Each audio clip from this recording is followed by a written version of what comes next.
We all know that obesity is on the rise across the nation, but what is less known is the growing epidemic of diabetes and pre-diabetes. 3 out of 5 adults in Westchester County are either overweight or obese. And we really can't talk about diabetes without talking about the epidemic of overweight and obesity, because they basically go hand in hand. Diabetes is the 7th leading cause of death in the United States, as it is in Westchester County. Folks with diabetes have a 2 to 4 times greater risk of developing heart disease and stroke. So if we think about what's happening as overweight and obesity increases, diabetes is increasing. And if we're seeing the numbers like this, more than 1 in 3 in our children, what does that mean for diabetes in the future? Less than 10 years from now, if the current trends continue, approximately what percentage of the U.S. population could have diabetes or pre-diabetes? 50%. It's 50%. That means in less than a decade, every other person in this room would have diabetes.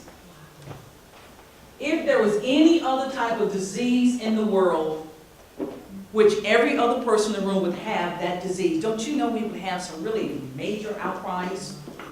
Among the U.S. adults aged greater than 20, look at the map. This just kind of gives you a visual sense of the number of people with either pre-diabetes or well on their way to having diabetes. And look at the South and the East area, right? We have a major problem today. Our goal is to prevent with individuals from moving above the bar. So that 79 million, we want to stop them from getting to be that 26 million.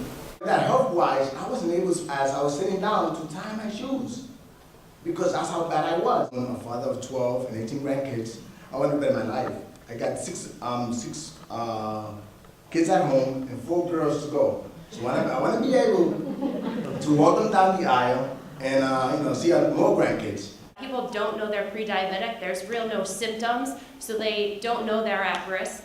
So that's one of the things that we're going to talk about today, is really who's at risk and what they can do. BMI over 25 does show that somebody's overweight, and a BMI over 30 shows that somebody is obese.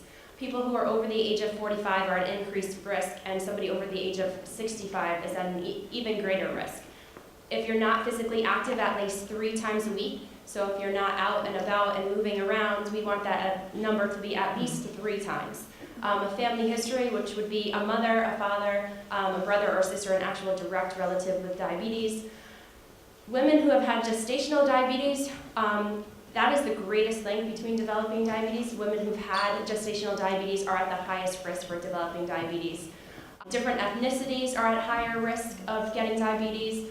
High blood pressure, high cholesterol, and we've talked about the blood glucose levels being diagnosed by a doctor and being at risk for diabetes.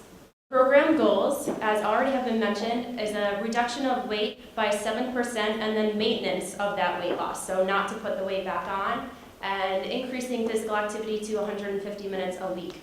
So the program at the Y is for adults who are over 18, who have been either confirmed pre-diabetic by a blood test or are at risk of getting diabetes. They can take 16 one-hour classroom sessions with trained lifestyle coaches to learn how to change their lifestyle.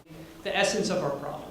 The essence of our problem is that our genes have not changed, our environment has.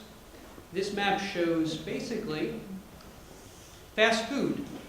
If you had looked at this map 30 years ago, it would have been free of black dots. Each black dot represents fast food per 100,000 people.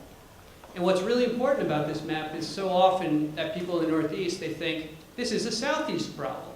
Okay? This is not our problem. Can anybody see New York, Connecticut in those black dots? No. This is our problem. And it's an environmental problem.